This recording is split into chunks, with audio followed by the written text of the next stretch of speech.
Welcome to Mindset, Mood and Movement, a systemic approach to human behavior, performance and well-being. Our psychological, emotional and physical health are all connected. And my guests and I endeavor to share knowledge, strategies and tools for you to enrich your life and work.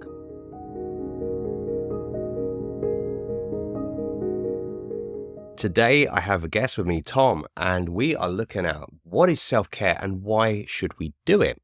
Now, Tom is a really multiple, interesting guy. He works for Beam Development and Training. He's a well-being trainer and facilitator.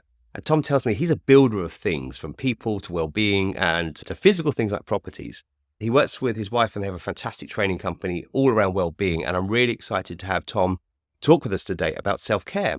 Now, self-care is something which for some of us can sound fluffy. For some of us, it can sound ambiguous and we're not sure. So we want to get really clear on what it is, some of the pillars around it, and why we should do it, what its value is. So some really good meaty stuff we're going to get into today.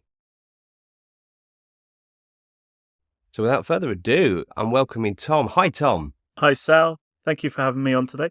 Tom, I'm really interested to know when did you start paying attention to self-care? Because of course, we're going to go into it deep from your professional and our professional perspectives. But for you personally, when was the time in your life that you thought this is something that really matters and I want to understand more? So there's self-care, as I've always been trying to experiment and find ways that I can live in a better way. But really, when I really started paying attention was about 5 years ago when my mum died, and she died really fast from a brain tumor at the age of 58. And it was a really difficult time because she went from being healthy to gone within 6 months. And I found that I learned so much from it.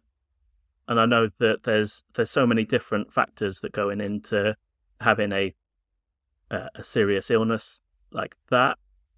But I wanted to do everything that I possibly could to live the healthiest, longest life that I possibly could. So then I started really paying attention and focusing on every aspect of my life, just taking it one small step at a time to living as long as I can, as healthy as I can, without any sort of medical intervention or any aids. So yeah, that was like the turning point for me was about 5-6 years ago. Thank you for sharing. I appreciate it's a very sensitive and sad subject. So I appreciate your honesty and candor and my heart goes out to you for that. And isn't it interesting when something really like a boulder just hits your life and it wakes you up and you're like, wow, I've got to do something different, or I'm really going to choose to do something different.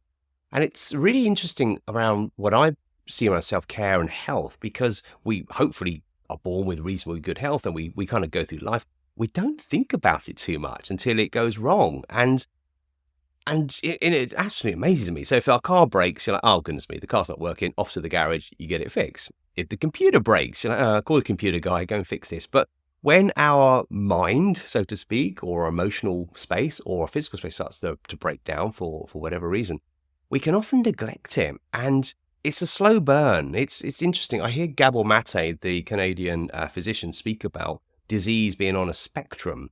And I think that's an interesting perspective where we're not suddenly ill and well. We're not binary. It's sort of, we're moving towards wellness or moving away from it towards dis-ease. Now, I'm interested about how you've been applying this to your own life, because you've been making some massive changes from that event when your mum passed. What steps have you personally found have made the biggest difference for you? So it's really hard to focus on one thing that has made the biggest difference. But I think sleep for me is a huge part, because that is the foundation to the whole day. If you start off the day after having a bad night's sleep, then, the day doesn't start right, and the rest of the day can follow and be affected. And studies have shown, if you've read Matthew Walker, Why We Sleep, then you'll know that just losing an hour's sleep can make a huge impact. So I started addressing everything that I possibly could. And I'm really lucky. I work with my wife, and she's on the same mission as well, to be as healthy and to live as long as possible in the best way. So we started looking at, okay, well, what's the first thing we do? Like, start off with the small things. Okay, well, we're affected by the light, so we changed the curtains. And then we decluttered the room. So really looking at an energy flow, it was a nice tranquil place to be. There was no stress of looking around. And then we added stuff like, when we were able to, we looked at really good mattresses. And we actually went through a couple of different mattresses until we found one that was right for both of us. Changed the bed. The dogs no longer slept in the room. The phones went away. So all those things, it wasn't just like we did it all at the same time. We started adding elements, and we were just taking it small steps until we got to a place where it's like, our sleep is really good. And that only really just explains the setting, because you have to, everything else is connected, whether that's food or breathing.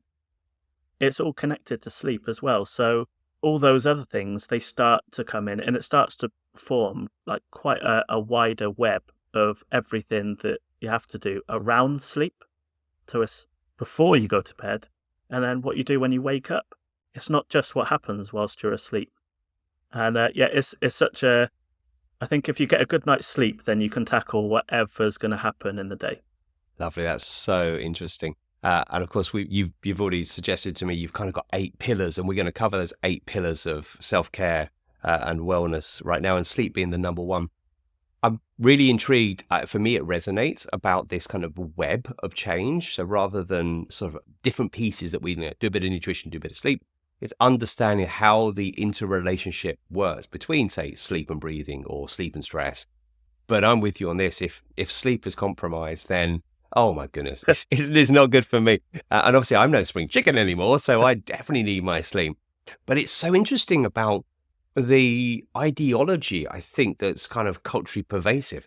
I grew up around the sort of Thatcher era, and the sort of I got into work in the 80s and 90s and all that.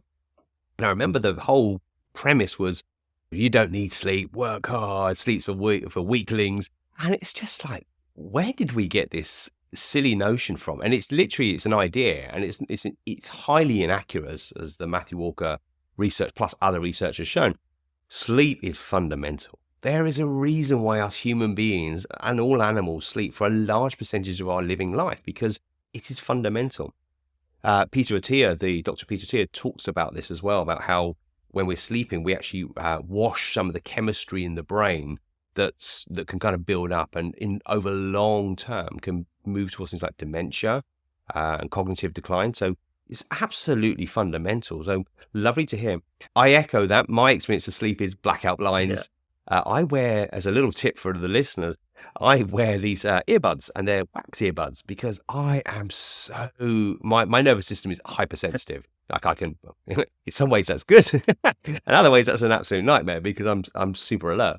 But I plug in, because if my dog's move in the night or someone walks past, I can easily wake. And I found that, like you, these methods, these understand what do you need to sleep well, whether it's blackout or quiet or no TVs. It's really important to layer it. So that's a lovely way you've described sleep and how you found that. So let's perhaps tap into a second pillar you were really excited to share, and obviously it's one that I'm interested in, and that's movement. So tell me a little more about how you've brought movement into your life and how it's working for you. So I've always been quite active. As I started off my career in construction before I moved into what I'm doing now.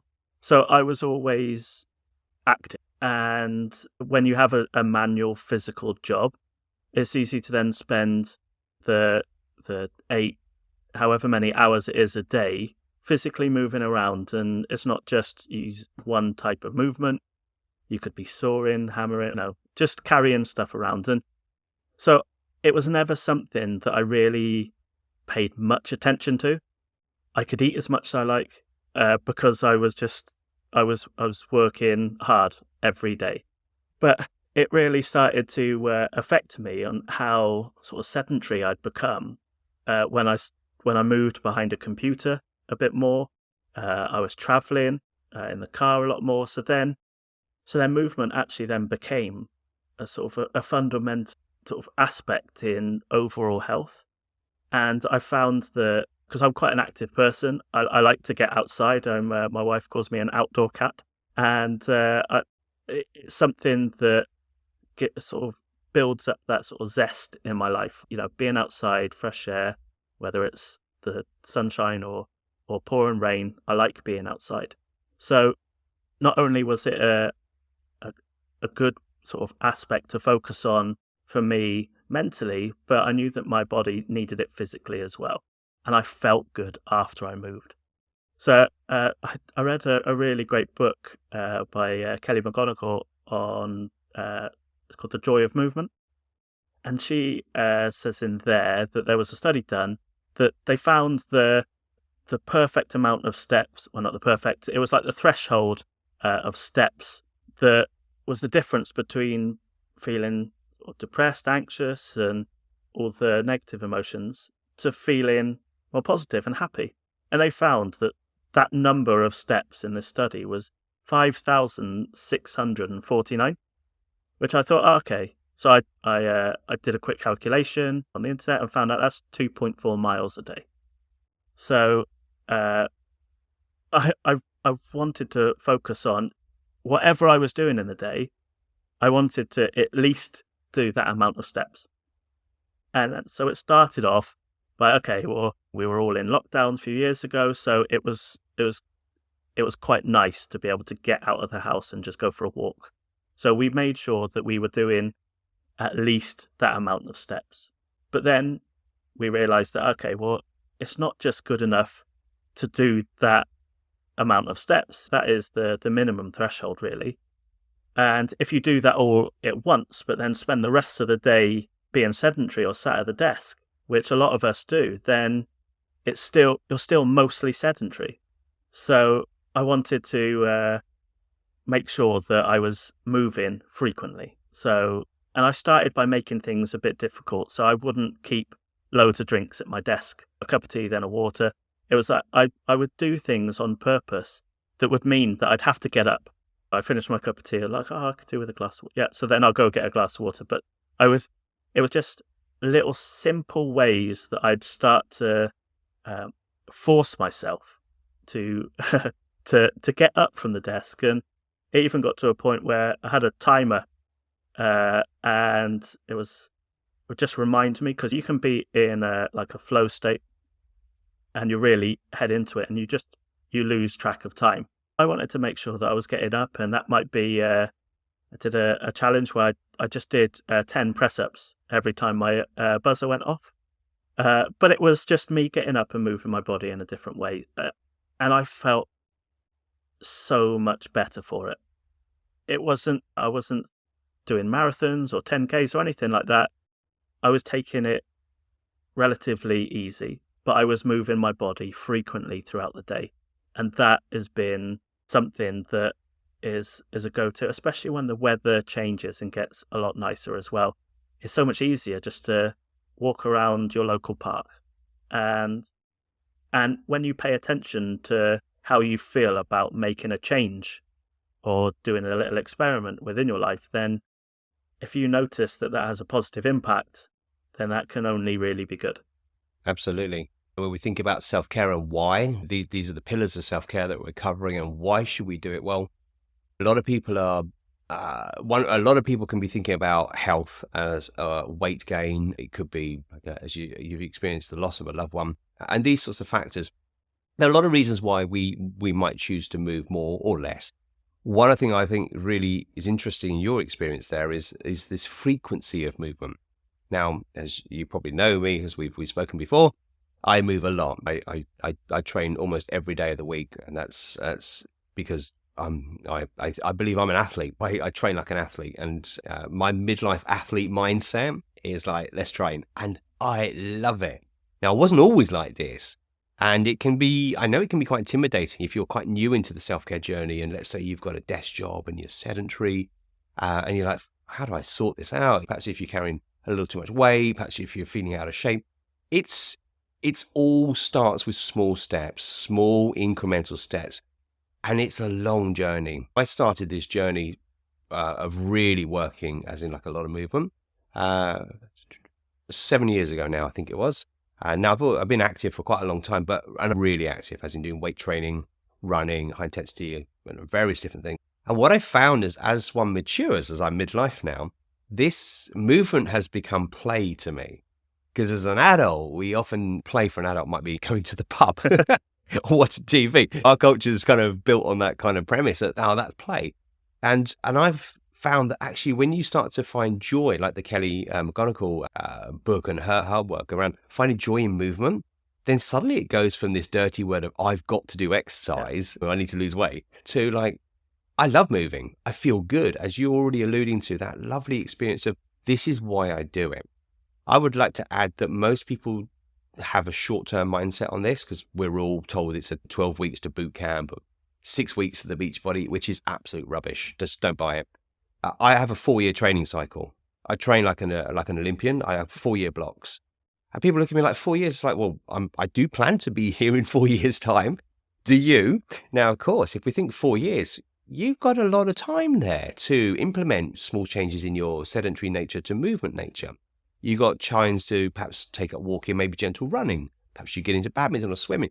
But you've got the timeline to do it without this fear of like, I've got to do 5 sessions a week, bearing in mind you've never done any. So that would be my experience. And I love to hearing that gradual kaizen, the Japanese principle of small steps every day. That's lovely. Yeah, I really like that. It's really important to focus on what brings you that joy in that moment, because I used to go out, and it was actually the start of this year. I wanted to challenge myself to run. It was 5K every day, and the body did not like that. And then my mind didn't like it as well. The first week was a bit of a challenge, and then I got into the second week, and I'd listened to all the audiobooks that I wanted to listen to, and I didn't find that I wanted to persevere with the challenge, but I actually just found that I didn't like it. It wasn't a way that I wanted to continue to move my body. And so I think there's huge power in not doing something that doesn't bring you joy, because you've got to want to do it. And I think it was one of the reasons why I stopped going to the gym, because I didn't enjoy going to that gym environment. I found other ways to move my body that I really enjoy.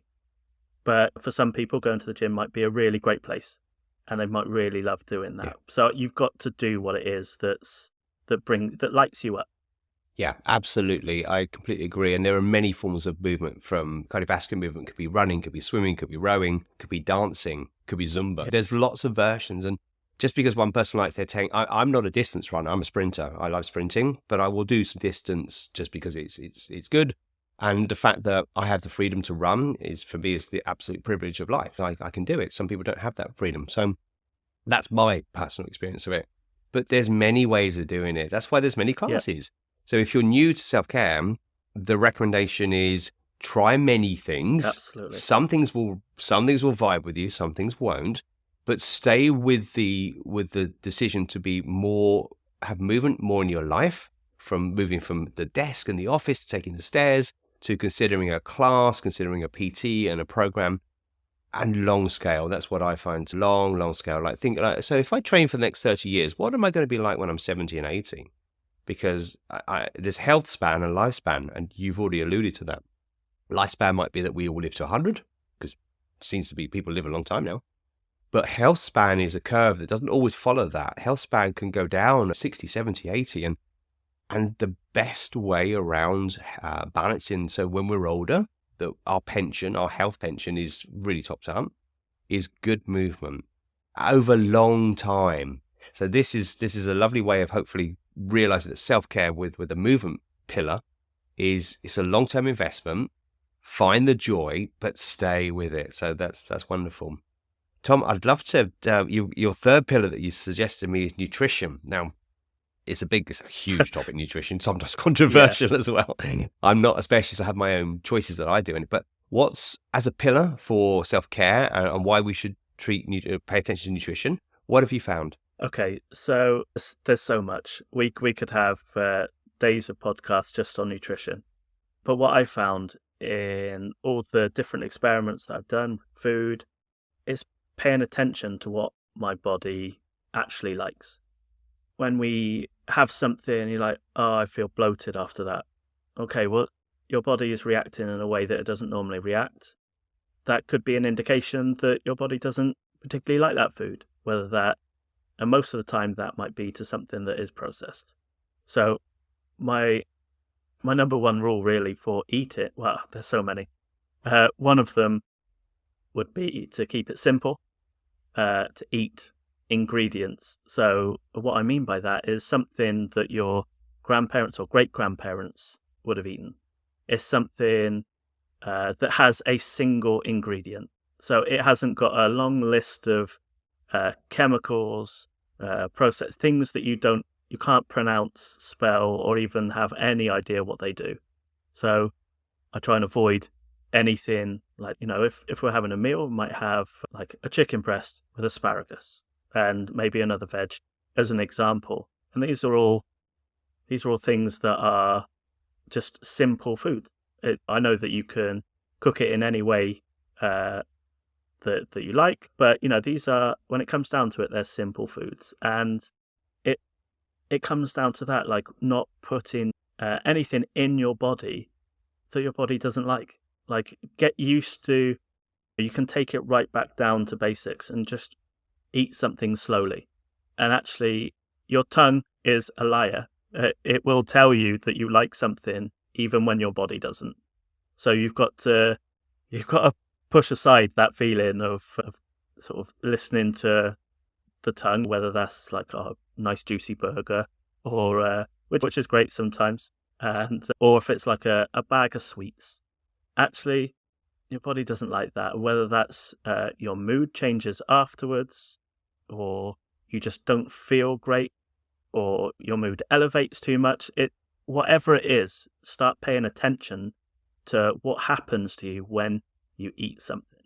And that's one of the first things that I would look at, is not so much mindful eating, but just paying attention and taking a bit more care, because it's the fuel. It's so important. If you have a poor diet, then so many other things are affected. Yeah. What have you noticed as from changing, being more? I would call it an intuitive eater. So Yeah. intuitive. So like, oh god, that's kind of that. I feel really nourished, or I feel really bloated. Whatever those feedback signals, and you've been intuitive to that information. What have you noticed has happened for you by being more of an intuitive eater and avoiding the process, having more what you call pure ingredients? What have you noticed the actual effects have been for you? Well, it's really noticeable.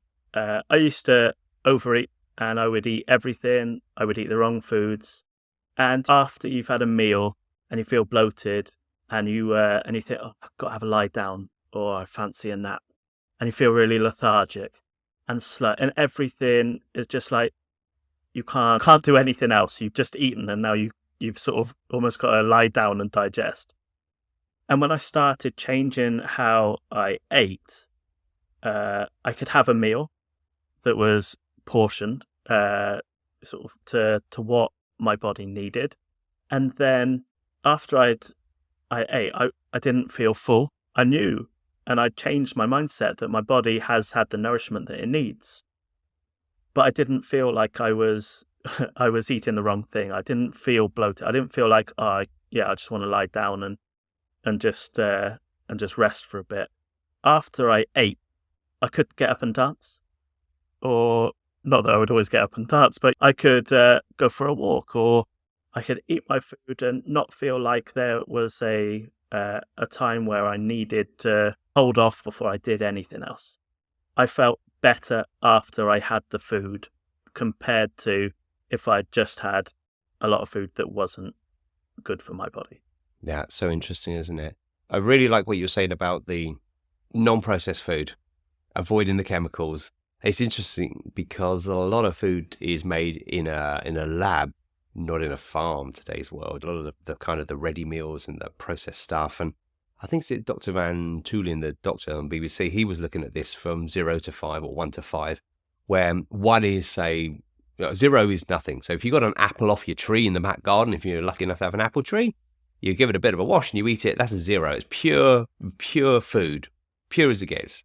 One might be that it had to go through some kind of washing process. Could be that it's been pulled out of the ground by a mechanical digger and then gone into a factory, say like regular vegetables. And then it goes up the scale. 2 could be milk, which has obviously been drawn from a cow if you choose to drink dairy milk. 3 could be cheese because it's got and it goes up and up and up the scale. So you get to, I don't know, fast food stuff. And really, as you say, when you look at the list, it's like that isn't quote unquote just chicken or meat or vegetables. It's a whole host of chemistry. And I find it fascinating. So our taste buds, a little aside is, our taste buds change roughly every 2 weeks. So we literally regenerate taste buds. And I've noticed that if you cut something out for 2 weeks and eat it after 2, it tastes really different. So there's one thing about association with taste and the way the mind works. But also our microbiota, all the little billions of bacteria in the gut, the wonderful ones that symbiont or symbiosis in our system, they actually start to crave certain foods. So if you cane the burgers, you start to crave them. If you have a lot of, say, highly nutritious plant-based food, you start to crave it. And I find that fascinating. And when we know that, I think there's something to be said here about giving something due time, whether it's 2 weeks, 1 month of, let's say you went from burger style, ready for meals to more of a plant-based, nutritious diet. It's going to take a couple of weeks for it to kind of settle. But after that, you'll start to actually really not only taste different, but you'll start to crave different. But you're spot on. And of course, if we don't sleep well, we don't have the right hormone balance in, which can make us overeat. So we can see how this weave of self-care is coming together. And we can see how actually the payoffs are coming together as well when we hook it all. Now, we've covered quite a few already. Your next pillar is hydration. Now, what have you been doing about hydration? Because you said you did some clever stuff at your place. Well, my number one, where I started with hydration was, okay, so I was looking at the amount of sugar that I was consuming. And so I first of all, and I'd done this a long time ago, I stopped having fizzy drinks. I just cut them out. And so, because if you try and do everything at once, what you change in your diet is not going to work. So you've got to just do things gradually. Yeah, so I cut out the fizzy drinks, and then actually, because I was still drinking fruit juices and stuff like that, which is perceived as a healthy option, I cut that out too. And actually, no, it's on a very rare occasion I might have a ginger beer, but there is, for nearly every drink that I have, is water. And then, because you go down a bit of a chain and you start to realize, actually, okay, so I'm focusing on not drinking sugar. Okay, what you drink is extremely important. It's vital to our existence. And staying hydrated. If we're not hydrated, then the brain starts to suffer very quickly. If we're dehydrated, along with all the other functions in the body, it's an essential part. So this actually came from, we were listening to an American gastroenterologist because Leanne was having some digestive issues. And we were looking at all the stuff that the water quality that we're drinking just from our normal tap is not the same that it used to be. And the quality, it is filtered, but there are so many other hormones and chemicals that slip through. So we're essentially drinking contaminated water on some degree. So we started looking at filtration systems, and we tried with the Brita filter, but then learnt that actually that's probably not the best way to filter our water.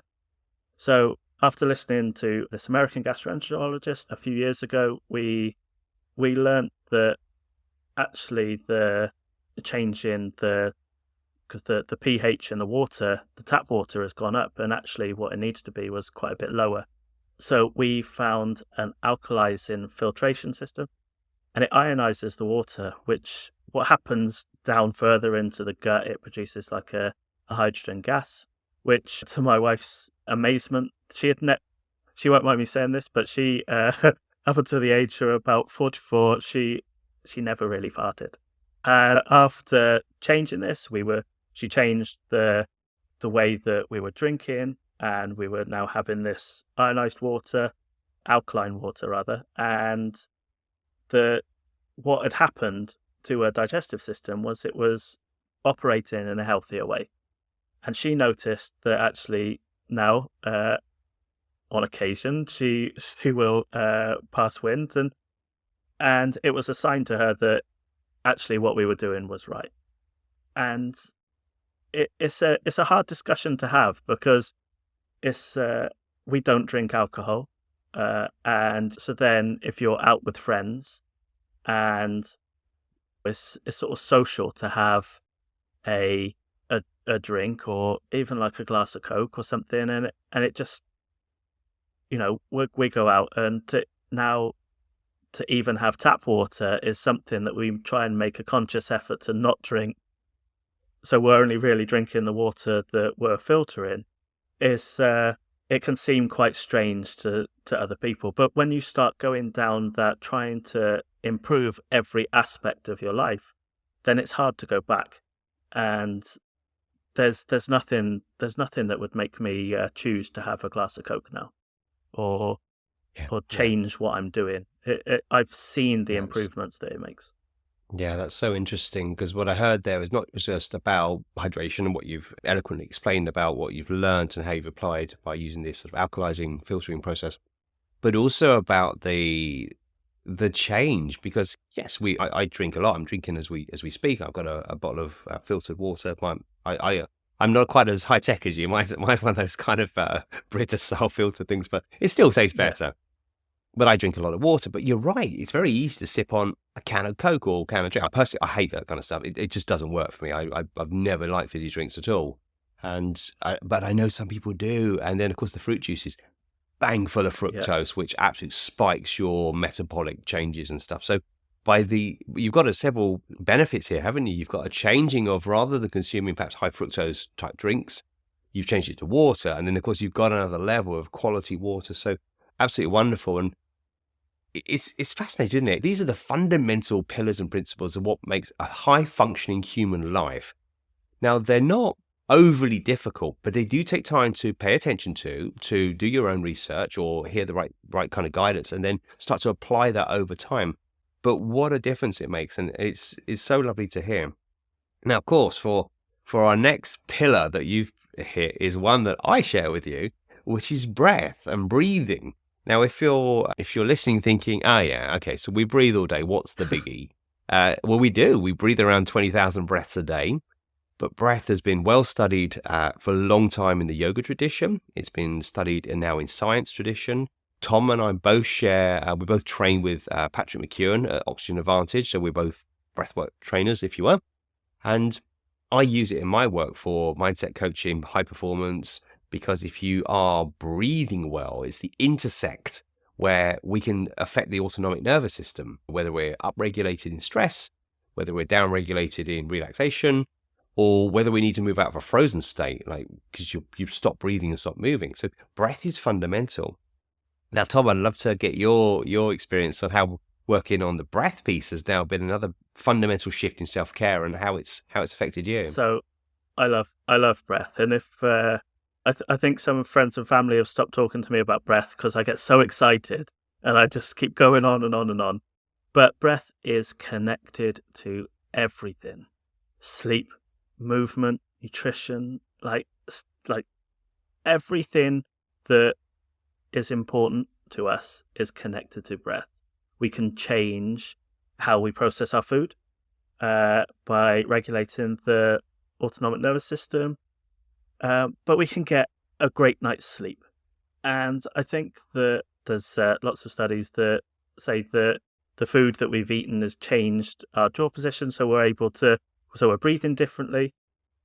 So it's now becoming a conscious effort to create better breathing habits.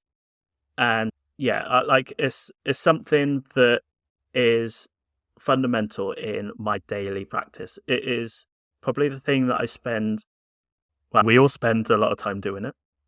And I think that's something that comes up quite a lot, whether I'm doing a workshop or class. Say what? I'm here, I'm breathing. Okay, That's right. You are breathing. That's fine. But you can do it better.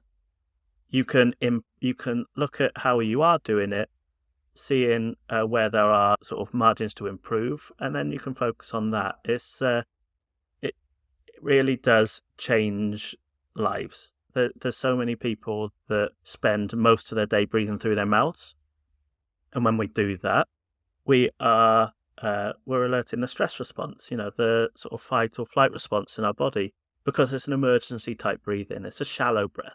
We're only really utilizing the top parts of our lungs.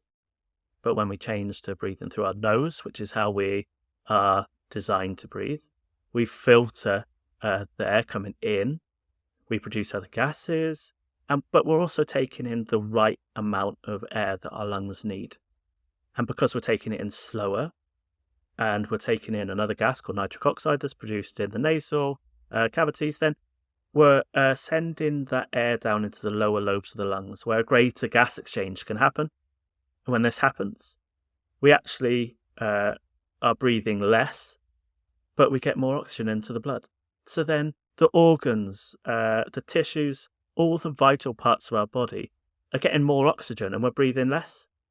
So when you start to understand a little bit about how the breath works, it's hard to go back. If you follow anyone that does a lot of breathing, at some point they might have suggested that you tape your mouth at night, so you only breathe through your mouth. This stops snoring, and this is a really interesting experiment. Because I used to track, I don't anymore, but I used to wear an Apple Watch, and it would sort of track your sleep. And I found when I taped my mouth, I did this for a couple of months. I taped my mouth every night, breathe through my nose. I was getting about 30% deeper sleep. So my breath is connected to my sleep, which is so important to me. If I can improve my sleep, then I'm going to want to see how that works. And and that's just one aspect of breath. So it's so important to pay attention to see how you're breathing, how it's connected to food as well. If you're eating in a stressed state, your body isn't in its fully functioning mode. If your body's stressed, if you've been mouth breathing for hours up until you eat, and then you're still in that state of stress whilst you're eating, your body isn't digesting everything to its best capacity. But if you breathe through your nose, you're in the parasympathetic, your body is in what is called the rest and digest. Every function of your body's processes is working as it should be. Your body knows that you're safe, so it can spend time on the parts that are not considered the vital or the emergency organs. So then we're able to digest our food better, and that's our breath. So yeah, I mean, it's a topic that I'm extremely passionate about. It's one that I'm continuing to experiment with all the time. For people that know me quite well, then I will hum around, and I'll be spending a lot of the day humming.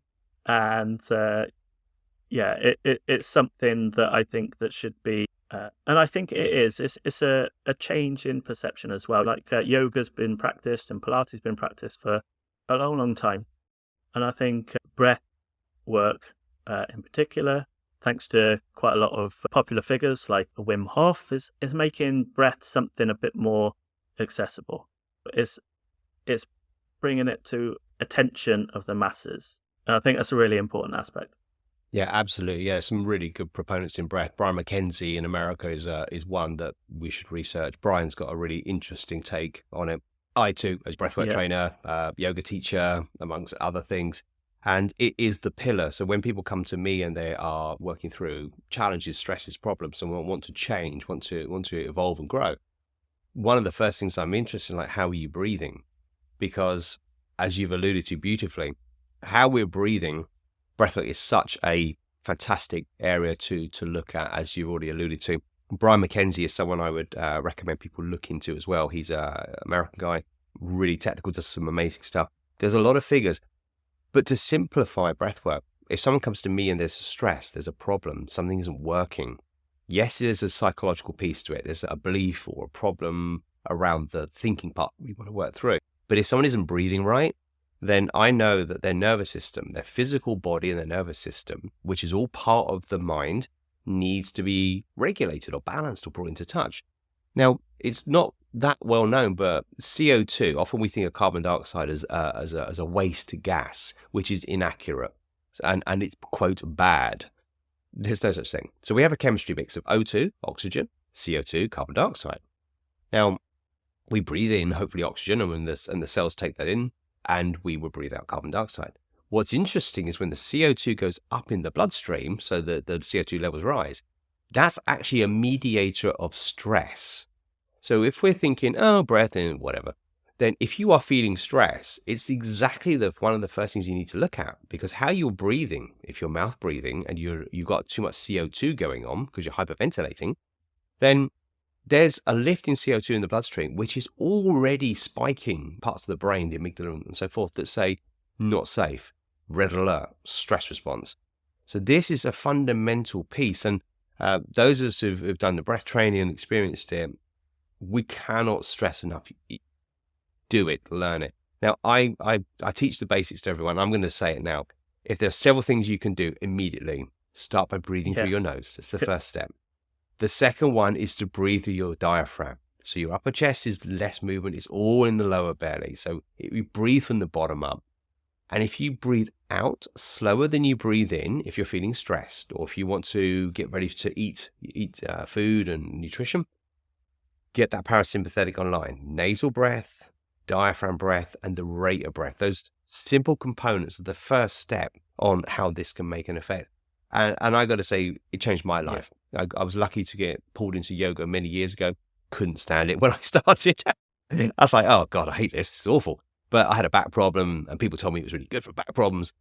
And it showed me that you should never just take the first experience as like, do I like or not like something? So I gave it about 6 weeks of doing a yoga class. And after a few weeks, I started to get it because I was horribly stiff and achy and tight. And then I started to enjoy it. The big thing I found is I felt so different afterwards.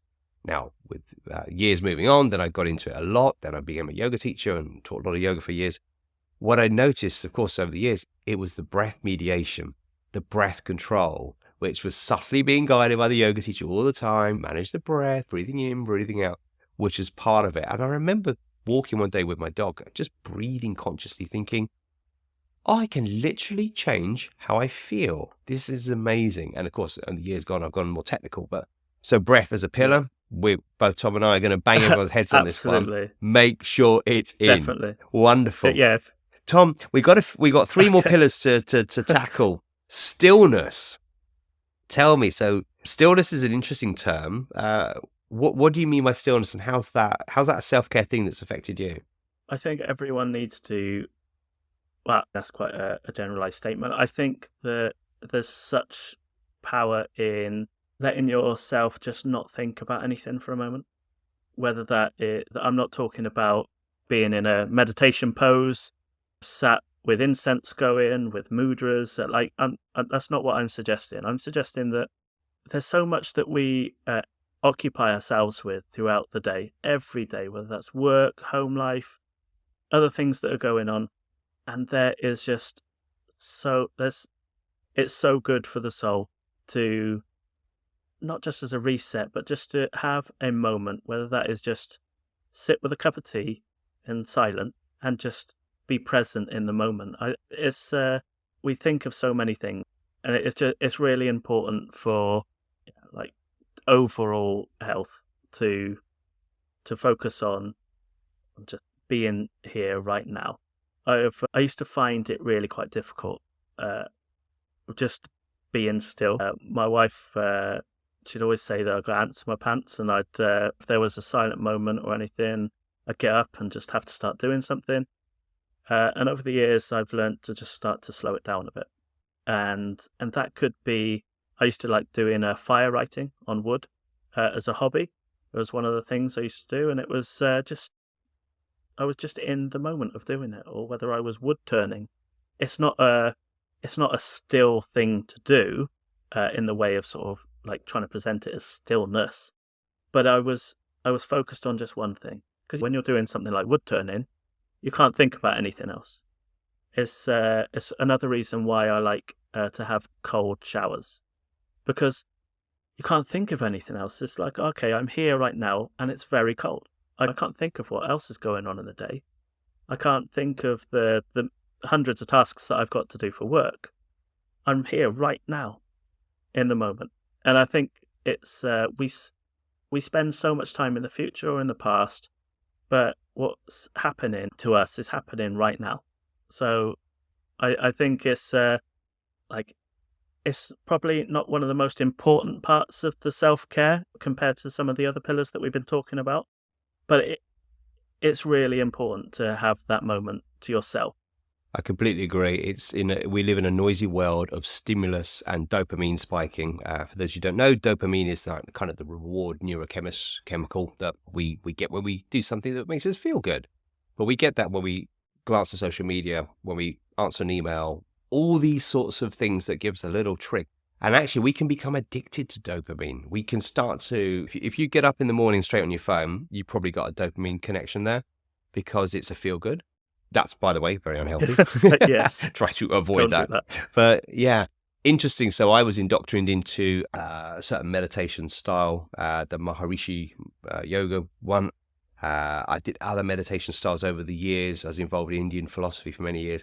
And I really struggled for meditation. I read everything, which was, you got to do meditation. It's good for you. I hated it because I could sit with myself. So here's a big one, and just a little caveat that for some of us, sitting in stillness is painful. It's not easy. So we just want to caveat that might be an uncomfortable place for you. So go gently. One of the things I found was a very nice way into this was the mindfulness approach, which of course is from the Buddhist tradition. Thich Nhat Hanh was all about this, but paying attention to thoughts without trying to stop them. So if you're simply sitting or you're looking at a piece of wood or looking at a flower, whatever it is you do, and you have a thought about, oh, I must do the dishes, or I must email so-and-so, you don't try and stop the thought, but it's almost like you step back. A nice analogy is a little like if you're standing in the middle of a river, and of course you're getting wet and the water's flowing, you feel everything. You step out of the river will continue to flow. Don't try and stop the river, that's impossible. But when you step out of the river, say sat on our metaphorical bank, you can be still there, but the river will go. And I think that's a nice way to approach stillness. The other thing I'd say about this, my old yoga master talked about ekagrata, which is single-pointed awareness, which I think is what meditation is, certainly for me. Can I be single-focused, whether that is I'm playing a sport, I'm running, I tell you what, heavy weightlifting will get your attention, because when it's legitimately scary, you can't be thinking, oh, what have I got to do later? And do my trainers look good? You have got the cold steel in your hands and you've got to pay attention. And anything that gives single-pointed awareness is a wonderful thing. Just a short note, one thing I wanted to add, cognitive load is something I see a lot of people struggle with. And basically that means a full brain. There's too much going on. And then there's stress, then there's sleep problems, and then we're down in that spiral of doom. So slowing stuff down, as you've alluded to, whether that's single-pointed awareness through a task, whether it is in meditation form, and there are many. One of the ones that work for me is pay attention to 5 breaths, right? That's a minute of your life. If you breathe in for 4 and out for 6, it's 10 seconds. It's under a minute. You've got a minute because you can use hours on social media. There's no excuses. You have a minute. So if you took 5 breaths and you really felt the breath and notice it, that is the simplest way to do it. If you do that once an hour, what a remedy. So stillness is a big topic, but wonderful. Yeah, I would definitely, breath is a huge component to me being like right now. And yeah, if there's lots of ways out there, there's lots of apps that you can download just to help you off to start with. But yeah, that is a way that you'll gain. Absolutely. So our last couple of self-care pillars and really some of the good stuff, right? Purpose is our penultimate one. Perhaps you could say a little more about purpose. So again, it's different for everyone. There's so many, you're told when you grow up, if you do what you love, then you don't have to work a day in your life, or find what you're passionate about. And I think that to some degree, that's right. But finding something that has a meaningful purpose in what you do is really important. like I said before, I started off my career in construction, and I really enjoyed that for a long time. I I felt like my purpose was to build, to help people have homes, and I loved that. It brought me so much joy, and there was so much satisfaction at the end. But after a while, that sort of passion left, and I was curious to know where my purpose really was. And I think deep down, it came down to I really liked helping people. And when we help someone, it's the best type of self care that you can possibly do. So when the opportunity came to join my wife's business, then I jumped at it because I thought, oh, this is an opportunity to do something that is really good, and it wasn't sort of from an ego point of view of like, oh, I'm helping people now. It was no, this makes me feel good. I feel like this is when you do something, you're like, this is what I'm here for. I'm here to help others. And of all the experiments, whether they're successful ones or failed ones that I've done, I like to be able to sort of spread that message and help other people that are struggling. And then I found my purpose with breath, and it just everything sort of fits together. And it when you have a sense of purpose, there's meaning. It's not just I've got a job I enjoy. There's a deeper level of satisfaction. And when you can sort of go home at the end of the day or turn off your computer, whatever it is you're doing, there's no sort of disappointment in what it is that you're choosing to do. And I'm not just talking about work. You could volunteer or do anything outside. Your purpose could be you're really into gardening, and that's wonderful. But you've got to explore, experiment, and find what your purpose is, because it just it gives you a level of happiness that is just really hard to find anywhere else. Yeah, that's lovely, and it's interesting, isn't it? We're our whole system's kind of built on chasing happiness. That's the kind of the marketing model, and we're all indoctrinated into it. And yet, happiness is a fleeting experience. It's like perhaps having a sweet drink. It tastes sweet, but once it's gone down the palate, then you can't taste the sweetness anymore. Whereas I think that deeper joy and satisfaction that I've done a good day's work, it's sometimes missing. I know it's missing in some of the people I work with. There's a sense of chasing. Yeah, it's called the hedonic treadmill in psychology, where we're always chasing the next thing. Like, oh, when my business is bigger, when I don't know, my job's better, when I get a different relationship, then I'll be happy. And it's a ruse. It's a deep ruse, because being true self-care, as you alluded to, is actually understanding yourself within the system. And that's what you do affects something else, whether it's nature, other people, animals, whatever it is, the future of children. If there's something which is deeply purposeful, you will know. It's a bit like having a nutritious meal, isn't it? Where you feel like, that feels really good, versus a sugar drink, which is a bit like, was nice. Oh, Yeah. gone now. So yeah, I love that about purpose. And I think that segues beautifully into our last pillar that you suggested is absolutely fundamental for you for self-care. And that is relationships. And of course, that's a big word. But what do you mean about relationships, and how can that sort of bring us into this final pillar of self-care, why we should do it, and how it makes a big difference in our life? So who you surround yourself with is a huge impact on how you live your life, decisions you make, whether that's good or bad. So they say it's you are the average of, I think it was 5, but it's about now 7 people. Oh, 5, still 5, and so those 5 people that are closest to you are so important. That's it's as important as the food you're eating, because if the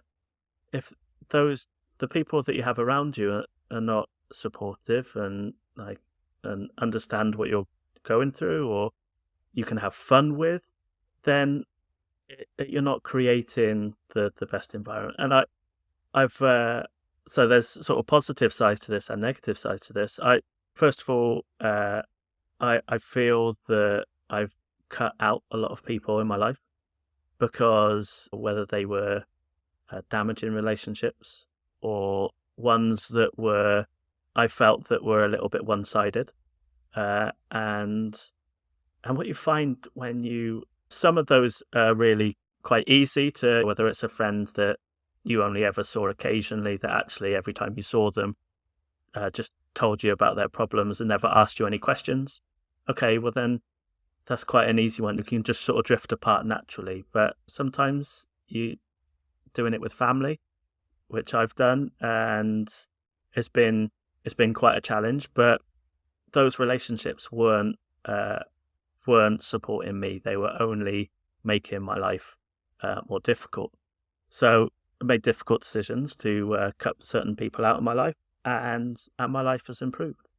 But on the other side of relationships, there's like, I love my wife to bits, and she's my best friend. And if there is any moment that I get to have any free time, then I want to be having fun with my wife. And I think that's amazing. I'm also very fortunate to work with my wife as well, Leanne. She really is great, and we have a really strong relationship. But a lot of people say, "Oh, but you work with your wife. That must be a little bit challenging." And my answer is always no, not at all. We've been working together now for about 4 years, and what we have done is we have very strong boundaries, and so we work together. So when we comes to the end of the day and we move from our offices, and we don't talk about work outside of working hours. It's really, really important. So it's all about having firm boundaries, and you can do that with friends as well. If you feel like someone is taking too much, then it's like standing up for yourself in a way, but it's like, okay, I'm not prepared to do that, and say why. And it's just, I think boundaries is the key element when it comes to having good relationships, and that will make all the difference. And then relationships, whether that's friends, family, or even in work, if you start to be firm about where your boundaries are, then relationships only tend to improve. And the ones that try and continue to push past, then those relationships just sort of disappear. And it's really important. We're social beings. We need to be around people. So let's try and pick the best people that we can to be around us. Lovely. Really nice. It's a common theme with some of my other podcast guests where on one level or another, everyone has said about high performance, living well, performing well in work, all the things of the human experience. At some point, every one of my guests has said something about connection with other people. And we are absolutely social beings, and we need the right connections. We need healthy people in our life. We need healthy boundaries, robust conversations sometimes. Honesty is absolutely sacrosanct. And nurturing those relationships is fundamental. But it is easy in a post-pandemic world. A lot of people can have pulled away and sort of receded. I know I did to some degree. I went quite introvert. And it's a challenging thing to step out and to reconnect with, say, perhaps friendships or other things like that. But it's fundamental in self-care because we don't operate as a single self. I want to sort of summarize on this note. The word individual, because we talk about being an individual, right? I'm an individual, and it actually comes from I think it's Latin originally, but it comes from the etymology, the root of indivisible. It cannot be divided. And actually, when we look at us as a single human being within our relationships, within our friendships, our family, our businesses, within our communities, we are actually indivisible from that because you can't magically be somewhere else. So we're all connected, and actually, yeah, attending to relationships is a big thing, that it's about others and it is also about self. So that's a lovely summary. Tom, we've gone through 8 amazing pillars and your story and your experiences, both personally and professionally, which I deeply appreciate. Obviously, I've been able to share some of those things, and I trust, dear listener, that you have got pen and paper out and noted them all down. If you haven't, don't worry, we shall summarize in the show notes. We will also put in show notes any links, some of the kind of references that we spoke about. So have a quick look at the show notes. Tom, I want to say thank you. I wish you a self-care rest of the day. I hope you have a really good day. And I really appreciate your time and thoughts and for joining us on the show. So thank you, Tom. Thank you, dear listener. I'll see you on the next one.